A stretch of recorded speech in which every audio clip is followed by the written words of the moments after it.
All right, welcome everybody. Hello, I am Jane Stelbaum, a fellow graduate from 2018. I'm here in Washington, D.C. It's a gorgeous, beautiful day today.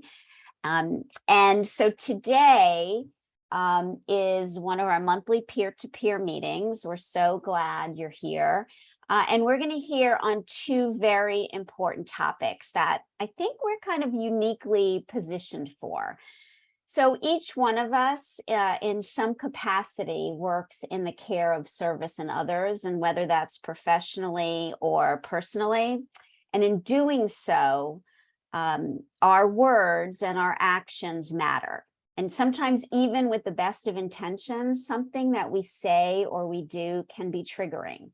And so we'll learn today how to be more aware of that in our service and in the own work that we do and how we interact with others. We also, many of us, work in the field with seniors. And again, whether that's personally or professionally. And approximately 1 in 10 adults over 60 experience some kind of elder abuse, which is just horrible to think about. But today we'll learn how to have a keen eye, how to watch for signs in the people that we serve so that we might be able to provide some respite or some service or help. And we're fortunate enough to have an expert on both of those topics today, and that's Cheryl Kravitz. And Cheryl is a fellow graduate from my class, 2018. She is the president of CRK Communications and the Gentle Yogi.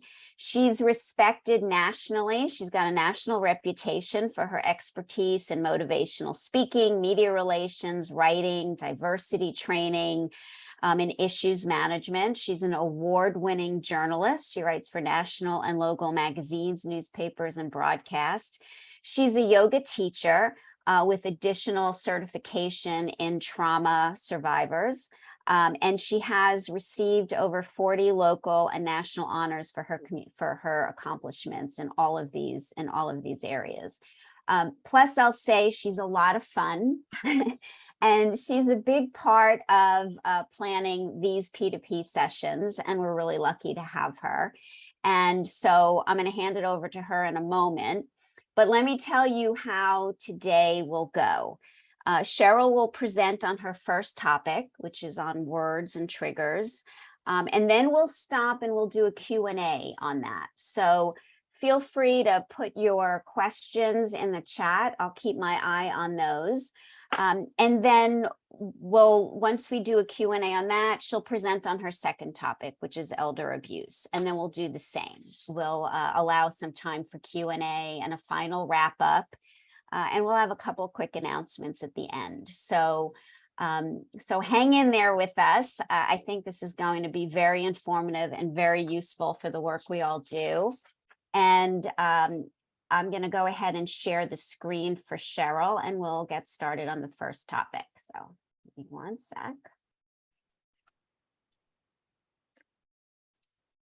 Thanks so much, Jane, and thank you, Curti, and thank you, Chelsea, and thank you all fellow P2P people. It's these are really tough topics, and I know that, and I applaud you for joining us today because, as Jane said, it's a beautiful fall day here in the Washington region, and yeah, you know, it'd be fun to go play in the leaves no matter where we are. But this is important. This is really important. And again, I applaud you for being part of this. We're going to start talking about triggers. And this is an interesting month because it's Domestic Violence Awareness Month. And I've been doing a lot of interviews about what to look for and trigger words and how to help people who are experiencing any form of abuse. And so what is fascinating to me is that both of these PowerPoints and both of these presentations kind of touch on all of that. I read a quote once that said, "Be kind, for everyone you meet is fighting a battle you know nothing about." And that's where this comes in. When I worked with a civil rights organization, one of the things we talked about is inclusion. And I came to understand that there's a person behind the face. That's my term. What you see is not necessarily what you get. And so we need to acknowledge, understand, accept, value, and celebrate the differences among people. Next slide. You probably either have read or have heard of Dr. van der Kolk's Issues in Our Tissues. He is a well-known person who talks about what happens when we have trauma. And I love what he explained about it, which is that it's not the story we tell about the violence we endured or the horrible accident we might have witnessed. It's not even the event itself. It's what we can't let go of. That's the trauma. And it's what he calls the residue of imprints, the issues in our tissues. Yes. We all have emotional triggers, and you know the feeling when someone makes a comment that might not be a huge deal to another person, but totally destabilizes you for the rest of the day. An example of that would be, it happened to my daughter, my younger daughter. We were at an event and somebody did not say hello to her when she mumbled hello to them. And it triggered her because she thought that they were ignoring her, that they weren't talking to her. What really was happening is they didn't see her or hear her. But it triggered that response. You might feel this way anytime someone expresses any disapproval of you. And suddenly you find yourself feeling off center and thrust into anxiety, depression, and shame. Anybody ever have that happen? You're, yeah, right? You're in a conversation, even with a friend or family, somebody you trust, and they might say to you, I'm making this up, that color really doesn't look good on you. Oh my God. Then you're never going to wear that color again because somehow you got triggered. And what then happens is individuals suffer physical pain, emotional unrest after experiencing a trigger. As we talked about before, one of the things I do is I teach yoga, and I teach, Jane mentioned that I work with people teaching yoga for people who have trauma. And one of the things that I look at every time I teach, not only a trauma class, but just one of my yoga classes, is people with clenched hands. I want to look at that because what I notice, if they're clenching their hands, that's showing me that they are uncomfortable, that there's something going on with them. And sometimes when I'm teaching the class for trauma, I might ask people to very gently open their hands and rub them. And you might notice this not only in a yoga class or whatever, something you're doing, watch for that because that's a sign. Next slide, please, Jane. When I was with the civil rights organization, as I mentioned before, I came up with this thing called the person behind the face. And what it is it's looking at who a person really is, who they are, versus what they look like. And I want to go through this with you. And I'm going to ask Chelsea when we send out handouts, if anyone wants them, that this might be something that we would send. There's 3 things that you might know just by looking at me. And then there's one thing about you that might be your trigger. And if we could go to the next slide, I'll show you how this is done. And you need to click on it twice, I think, Jane. There you go. So, and one more time, and then we'll see the circle. So there's me in the middle. You would put your name in the middle. And here's the 3 things you know about me, just by looking or what you heard. I'm a yoga teacher. You know that. I'm a writer. Jane mentioned that. Well, you probably could tell I'm a reader. See all these books behind me? Got tons of books. I'm a reader. But what you don't know about me, because we didn't talk about it, is that I'm a survivor. I'm a survivor of both domestic violence and breast cancer. Now, this is how this manifests. Say I'm with a group of people, this actually happened to me, and somebody is talking about going home and they're so angry at their spouse that they just want to go home and pop that person.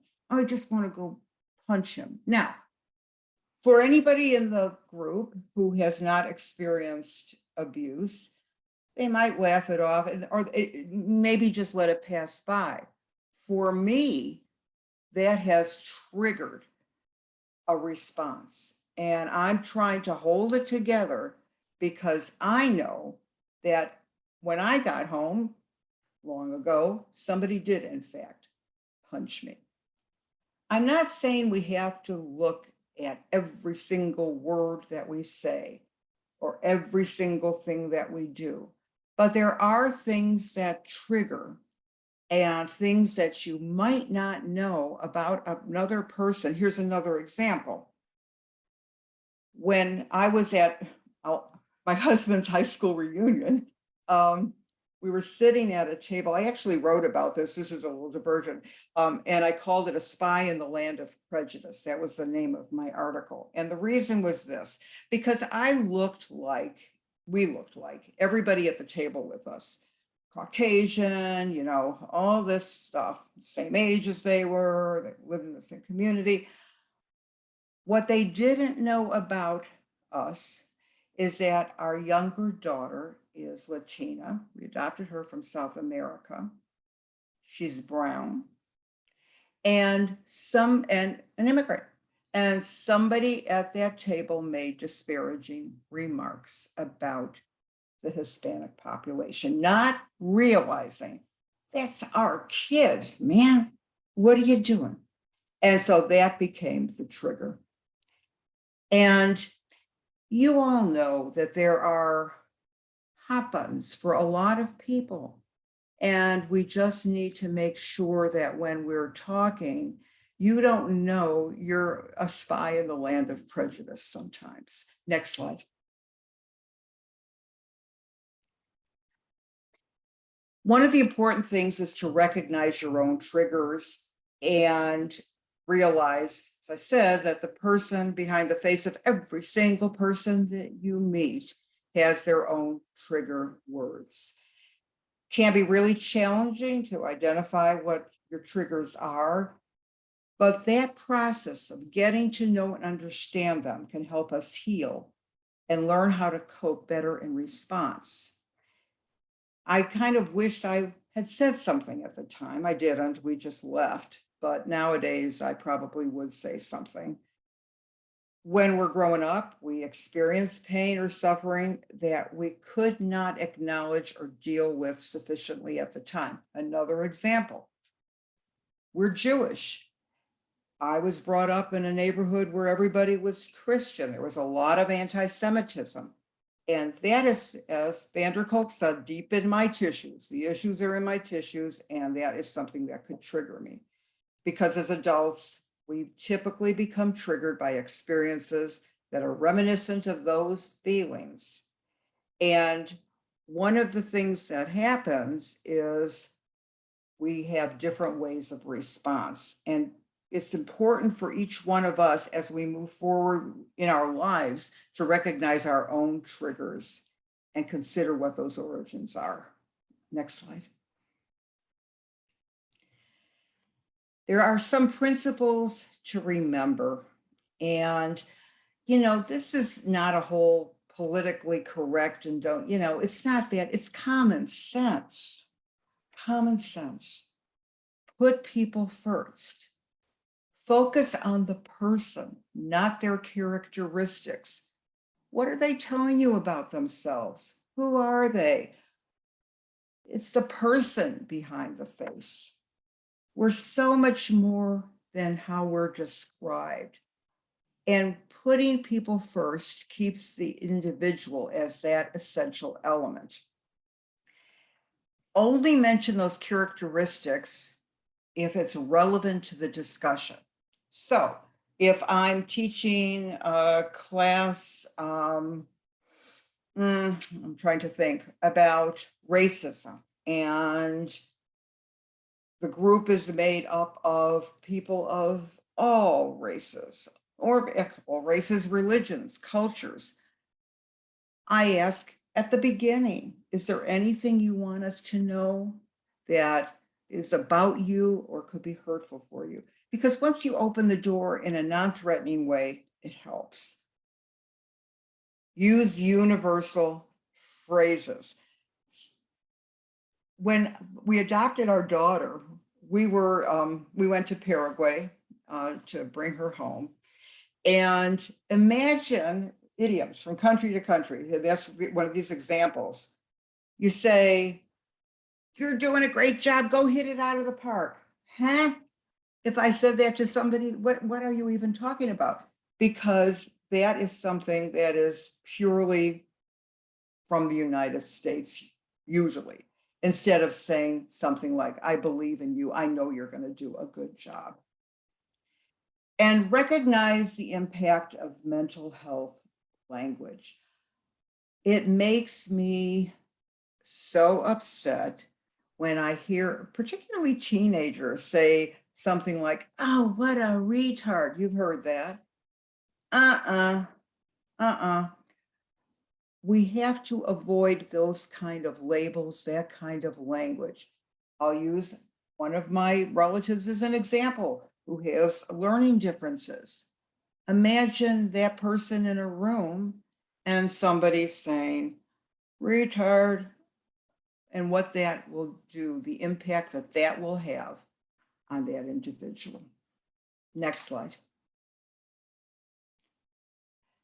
I'm back in school. I decided that I wanted to get a degree in psychology. So I'm by far the oldest person in my classes.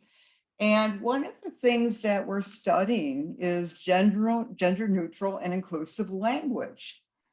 And it's so fascinating to me how we've all done it, you know, he, using the blanket he, mailman, fireman, policeman, and how important it is for us to use language that is gender neutral. And I'm trying as much as I can, as hard as I can, to use the word they in place of he or she, not use masculine or feminine pronouns because it may confuse or offend people, and using inclusive terminology because of the fluidity of gender identity. Next slide, please.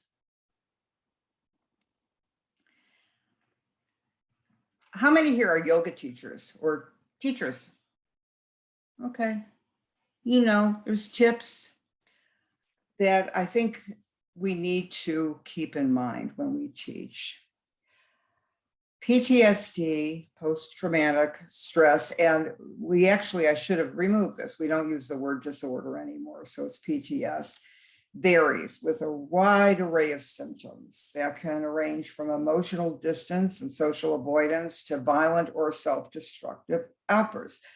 An example, when I worked at the American Red Cross, one of the things we did was this big event where we raised money for the services we provided for people in the military, veterans and active duty.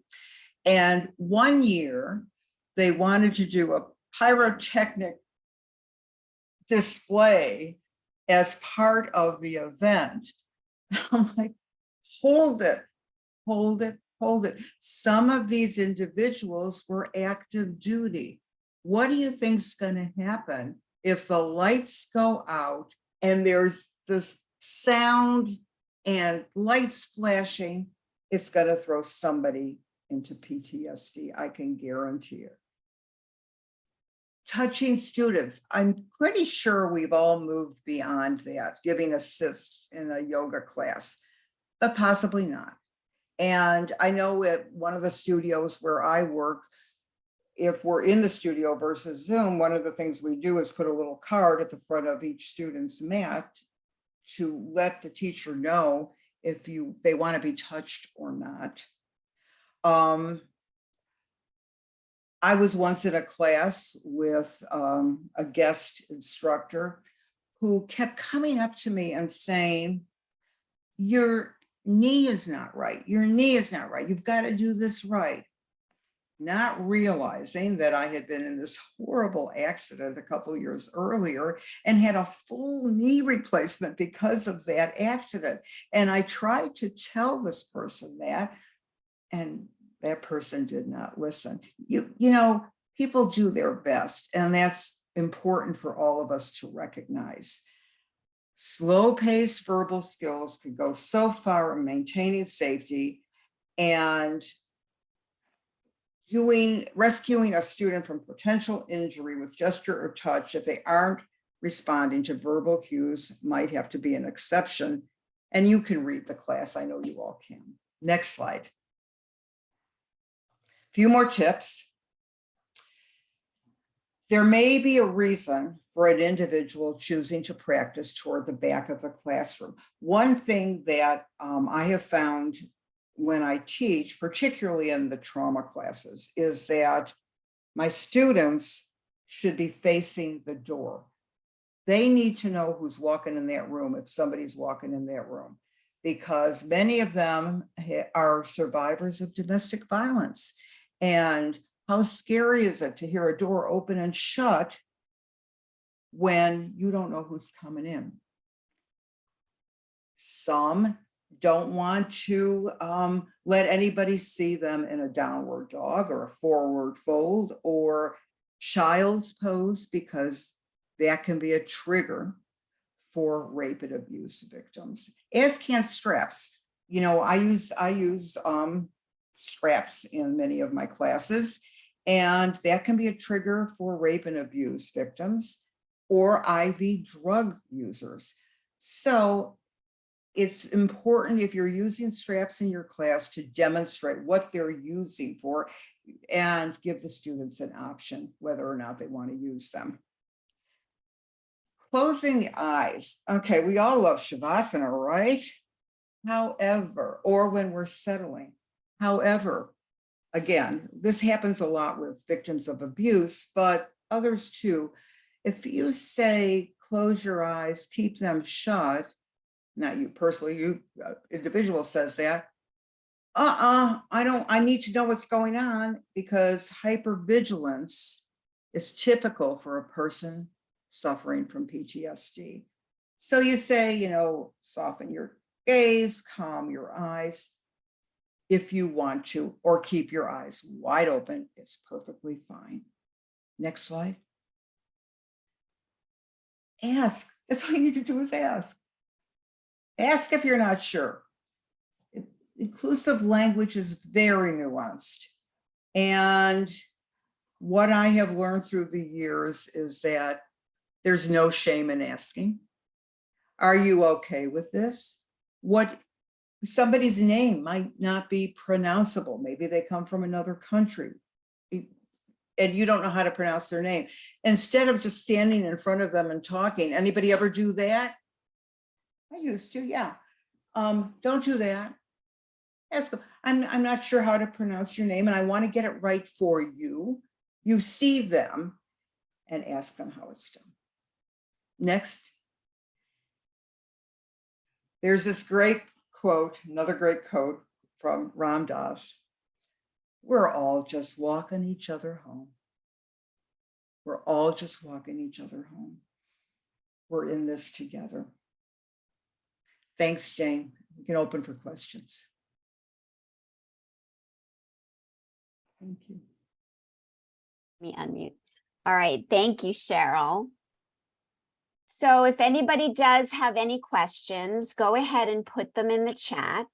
I do have one question for you, Cheryl, and that is, I think a lot of times we hear the word trauma, but we don't always know what that means. And you did give us a couple of good examples. And I'm wondering if you could just let us know what other kinds of trauma do you encounter? That's a Just so good we're question. aware. Yeah. Yeah, it's everything, Jane. It could be anything from abuse, which is, could range from physical abuse to emotional abuse to financial abuse. That would be one. Trauma could be having experienced an accident or a disaster. When I was at the Red Cross, we saw a lot of that in disasters. So somebody was in a hurricane. What's going on right now in Florida? They're Right. experiencing trauma. And mark my words, those issues are in their tissues because of the trauma that they had. Physical injury. So, my knee. So when, that teacher wanted me to bend my knee a certain way and I couldn't, what I did is took it out on myself. Oh, you can't even do that. Instead of saying to myself, well, no, you can't do that, but you could do this. Yeah. So it's the range of things. Okay, great. And Roseanne asked, what's an acceptable word to replace disorder? Because you mentioned disorder. For what we do now, what the DSM says is to not say post-traumatic stress disorder, but just call it post-traumatic stress. So we don't use the word disorder at all. And that was my fault. See, I did it. Yeah. Yeah. That's a hard one, right? All right. So if someone is triggered, Mary Lou wants to know, how should we respond? That's happened in class, and in a class for trauma and anxiety, I will move myself a little closer to that individual. I also give them the option, and I say this at the beginning of those workshops, for example, it's fine if you need to get up and go to the restroom, do it. Just go do it. Give them the option to leave and remove themselves from the situation, especially since many times that trauma was instigated by a situation where they couldn't just get up and leave. This is giving them power. It's about power and control. It always is. And this gives them the power to have control over the situation. Okay, great. All right. Thank you. All right. So those are the questions that were in the chat. Here's what I'd like to do. I want to let Cheryl go on to the next subject. Hold on to, I see you, Linda. Hold on to your question. We'll regroup at the end. So if you have any lingering questions from this part of the presentation, we'll get back to that too. And Cheryl, I'm going to share the second screen. And here we go, the second presentation, and there you go. Okay, thanks, Jane. I work with an organization called Elder Safe, and what we do is work with individuals who have experienced elder abuse. It is probably one of the best things I've ever done and one of the saddest things I've ever done. I read a quote that says, sometimes the only things visible are the tears. And that's true. I know most of us, all of us, I would think, given that we're all here as part of ARPF, work with people who are senior adults. And many times we are with a group of people or individually, and there are signs that will show us that this person is being abused. Remember, I mentioned before that abuse is not only physical, it's also emotional, and it's also financial. And those wounds are not just black and blue marks. Those wounds can be deeper than physical. Jane. There's an Italian proverb, hope is the last thing ever lost. I want to tell you about one of the clients that I had for a number of years. And Linda knows about this client. I've talked to her, and we have our, we've talked about her wonderful spirit. She has since passed away from when I worked with her, and always I dedicate anything that I do that centers around elder abuse to her.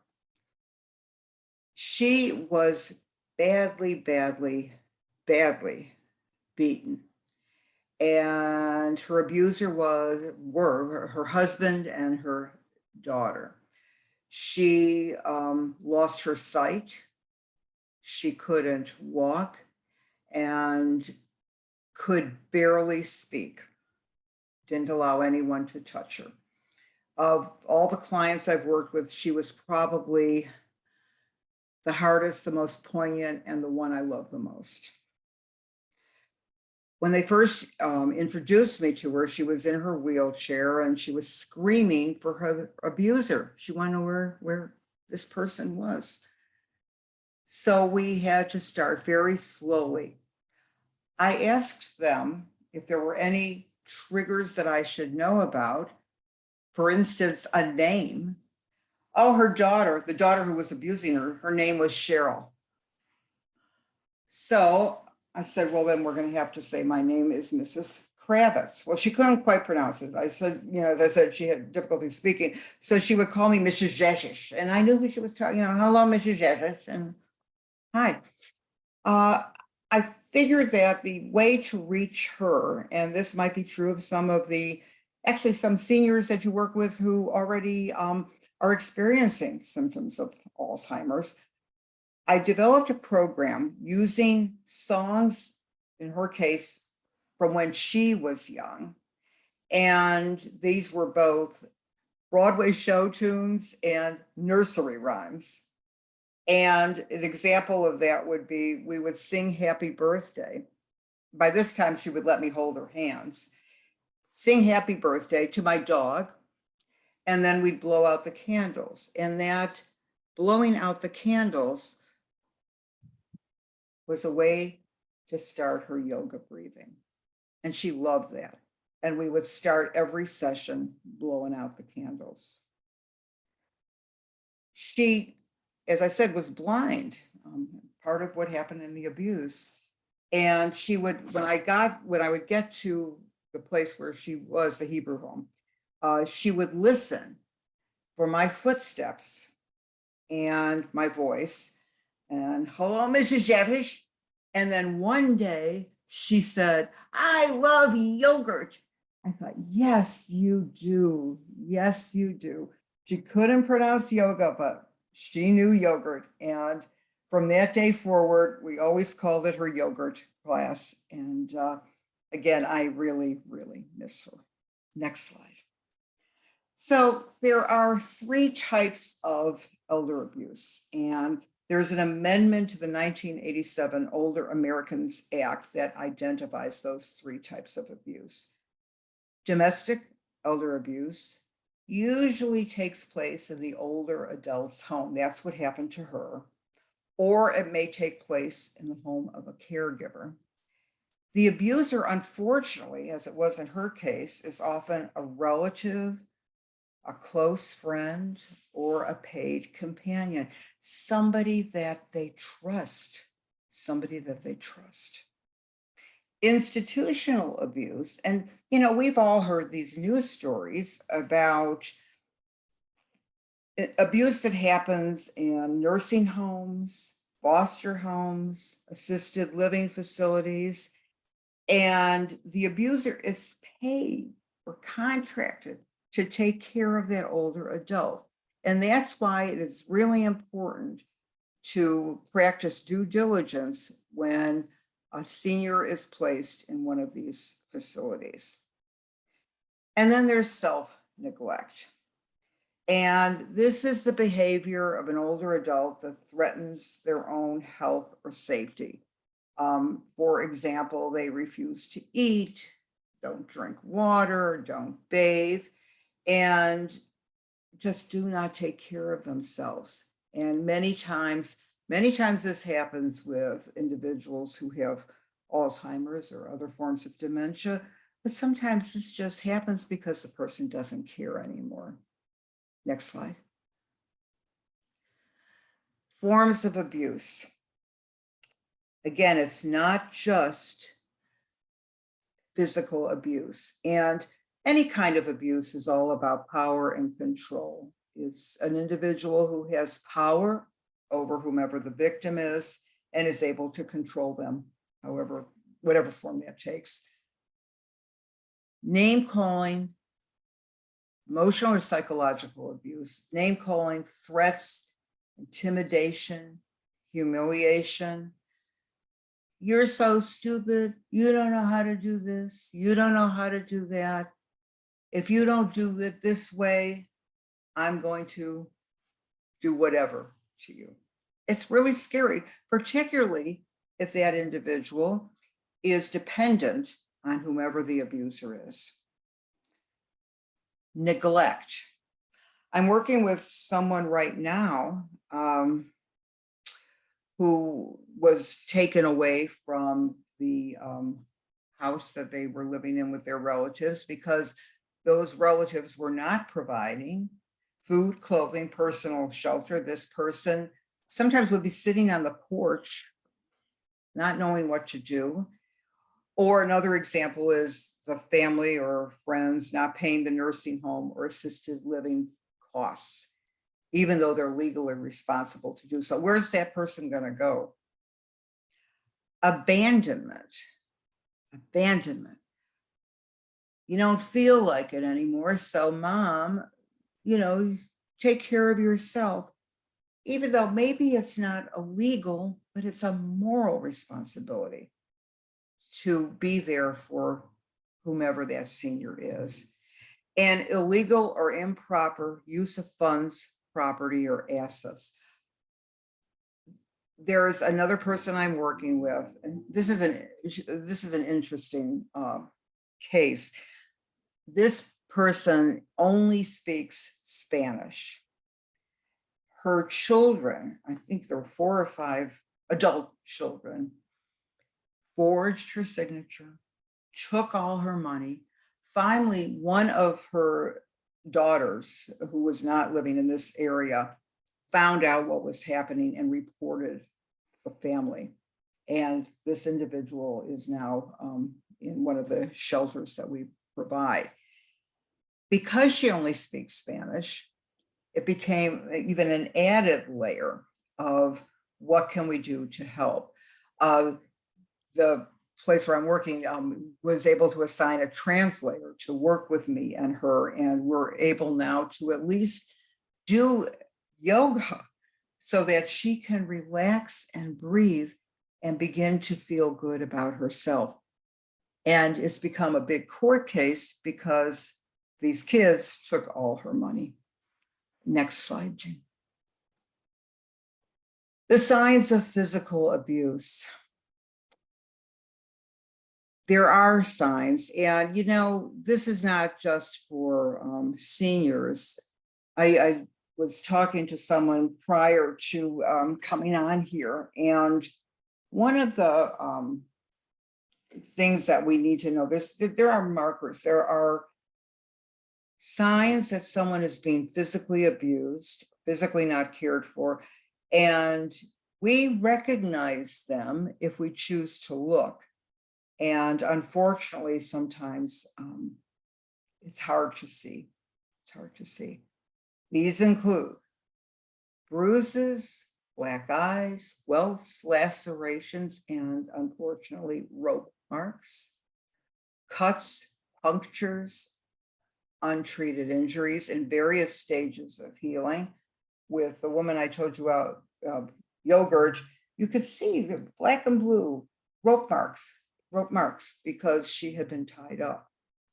Broken bones that haven't been treated, sprains, broken eyeglasses or dentures. Perhaps the individual was pushed into a wall. This individual is in one of your classes, and where are your, eyeglasses? Sue, and I forgot them. And then that person comes back again and again and again without eyeglasses. Something's wrong. Signs of being restrained, that's the rope marks. Reports of overdose or underuse of medications. It's a scary one because if the individual, especially if they are in any stage of Alzheimer's, the person taking care of them, their caregiver, might be overdosing them. Reports from the older adult of being mistreated, a sudden change of behavior, or a caregiver's refusal to allow visitors to see an older person alone because they're afraid. They're afraid that they might say something. Sexual abuse. It's another one. Bruises around the breasts, venereal disease, bleeding that cannot be explained from vagina or anal bleeding, underclothes that are torn or stained, and reports from the older person of being sexually assaulted. And those need to be reported. It has to be reported. Next slide, Jade. Emotional or psychological abuse is possible if the older person seems upset or agitated. Remember, we talked about trigger words. Maybe there's a trigger word and you don't quite know what is going on, but that could be what's going on. They've been triggered by something that has been said that is bringing them back to a place where they experience some kind of trauma. Acts withdrawn or doesn't talk or respond or is paranoid. It took a long time with many of these clients to break into who they were and who they are. And if they don't want to talk, there's a reason for that. And that reason might be that they're scared. Sucking, biting, rocking.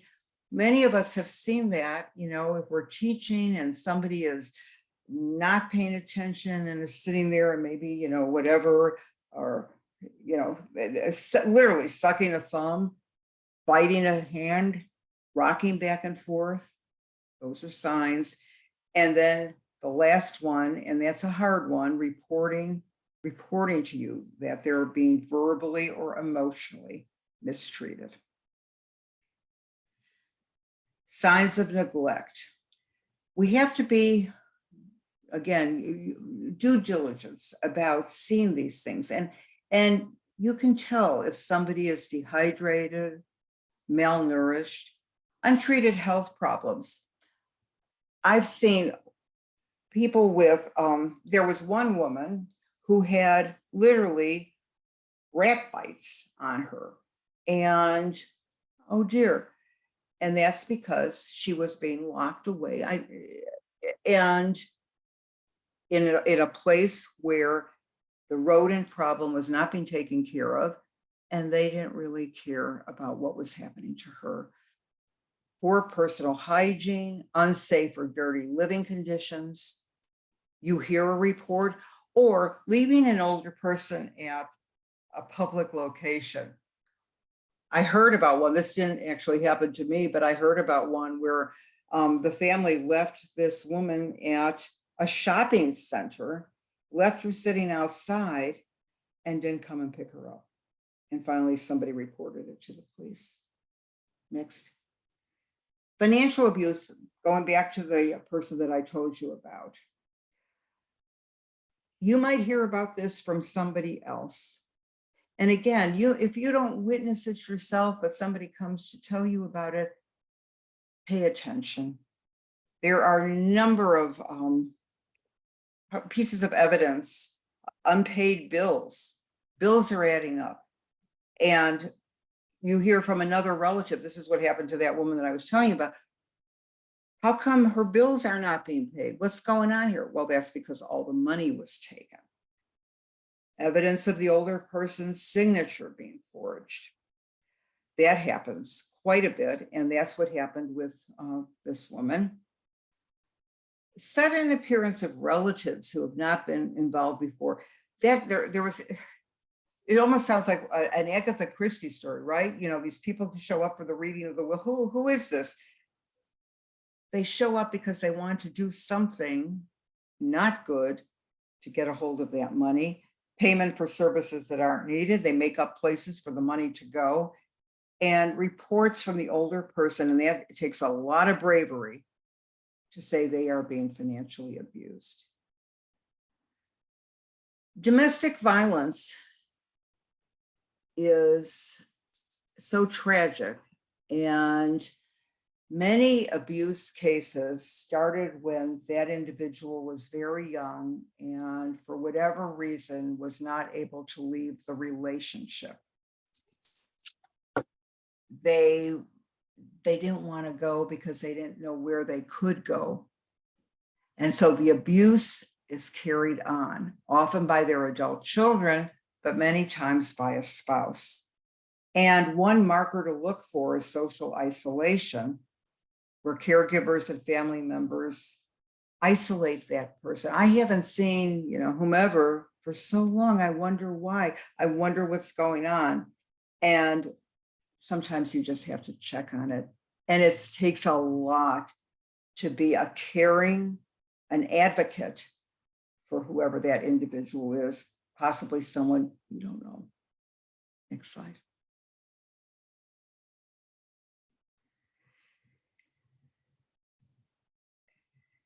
So how can you get help?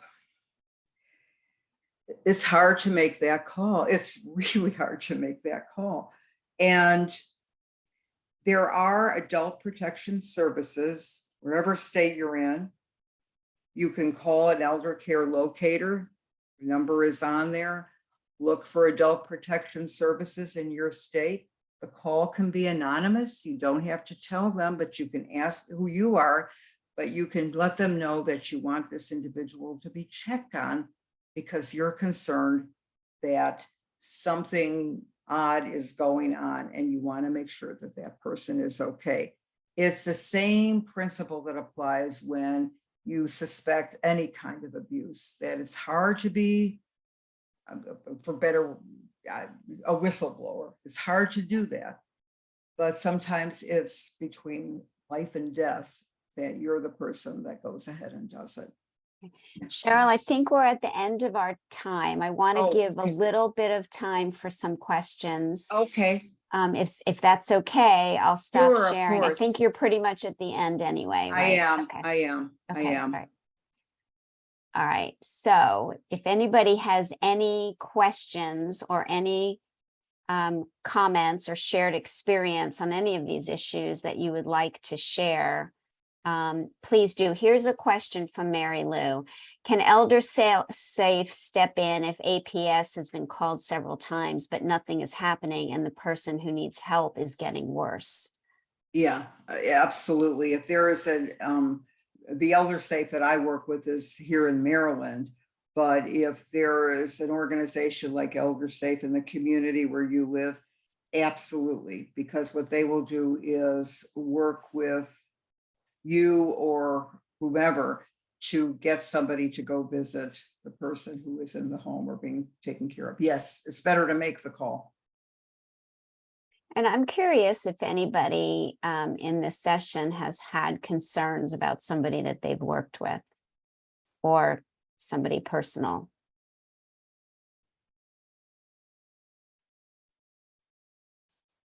Roseanne, do you want to share? You don't have to, but if you have an experience that you'd like to share, we'd love to hear it. Yes, my sister is now in an assisted living facility, and she's doing quite well in the sense that her dementia is sort of stabilized. It hasn't gotten worse, but the place that she's at, they're very they honor the veterans. They're very big on that. And her husband was a veteran, and so my husband's a veteran. And every month the veterans go and they have these chats with the veterans, and sometimes the spouses, which my sister is, sits in on that. And I was there last time as well. I'm involved with the veterans as well. And this was a couple of weeks ago. And at the end of the session, one of the residents said to my husband, your sister, my sister's name is Audrey. She said, he said, Audrey is a class act. And we said, oh, thank you. You know, that was nice to hear. He said, but Marilyn, who claims to be her best friend, is bullying her, and it's getting worse and worse. So we wanted him to elaborate, and he did. And he gave examples of how it started out with just nagging her and telling her to do things for people. But it escalated more and more. And this person, Marilyn, would say to my sister, Audrey, you can walk well. Get the rest of us a drink of water. And my sister just, very dutifully smiles and does it. And he said, it's getting worse and worse. And so I brought it up to the staff, and they were so upset. They said, thank you for telling us, but they wanted me to tell them who it was, because some residents, are not necessarily telling the truth. And this person is someone who's trustworthy, and they apologized to us and said, we're very sorry about that. And we've had other complaints about Marilyn with other residents, and they decided to take the blame. In other words, they're going to keep an eye on this person, Marilyn, and they're going to blame it on the staff. They said, we don't like what we're witnessing, and you're not allowed to do that. They were very apologetic to us, and they thanked us. They really kept apologizing and thanking us for telling them. And I'm glad we reported it. And this person, of course, who is a bully, every bone in her body is broken. She walks with a walker and she can hardly stand up. And I feel so sad for her too. But by the same token, my sister takes me sometimes to the side and says, Marilyn tries to mother me too much, and I don't want to be nasty to her, but she's not my mother. In fact, my sister's older than she is. And I was glad I brought it to their attention.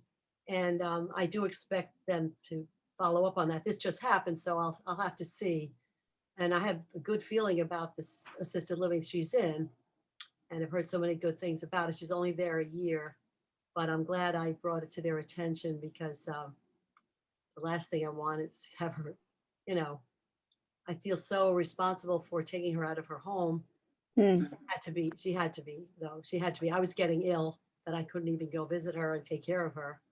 And I only live a mile away. But in any event, I'm glad we brought it up, and I'm glad they're not blaming the other resident for saying it. They're going to take it as if they overheard it.